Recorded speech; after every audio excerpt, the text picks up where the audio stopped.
దైవ మహిమ, గువ్వల చెరువు దర్గా కథ. గురువుగారి గుహలో ధ్యానం మరియు మేకల మహిమ. సుమారు 350 ఏళ్ల క్రితం షాహెన్ షా వలి బాబా గువ్వల చెరువు ప్రాంతంలో ఒక గుహలో ధ్యానం చేసేవారు. ఆయన భౌతిక సంపదను, రాజ్యాన్ని వదిలిపెట్టి పరమతత్వ సాధనలో నిమగ్నమయ్యారు. గురువుగారి ఆహారం గురించి ఎవరూ ఎప్పుడూ చూడలేదు.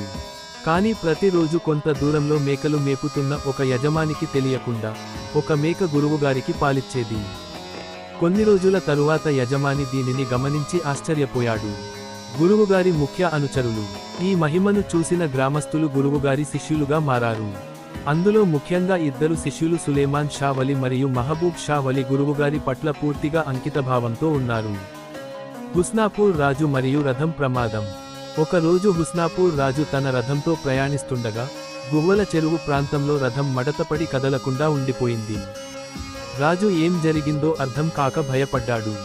ఆ రాత్రి రాజుకు నిద్రలో షాహెన్ షా వలి బాబా దర్శనమిచ్చి ఇలా చెప్పారు: భయపడవద్దు, ఉదయం అవుతుండగానే నీ సమస్య తొలగిపోతుంది.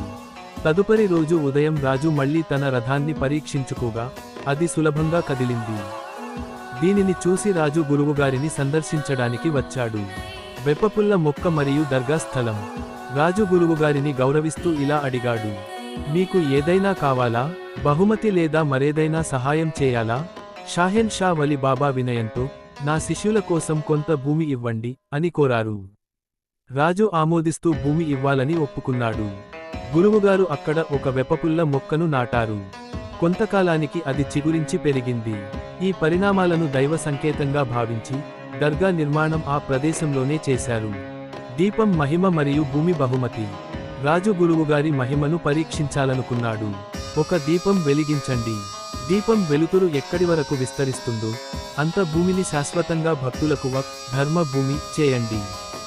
రాత్రి రాజు ఒక దీపం వెలిగించాడు. ఆశ్చర్యకరంగా ఆ దీపం వెలుగు 7 ఎకరాల భూమి అంతటా వ్యాపించింది. దీనిని చూసి రాజు ఆ భూమిని ధార్మిక స్థలంగా ప్రకటించి దర్గాకు అంకితం చేశాడు. దర్గాకు సంబంధించిన వారసత్వ కుటుంబం.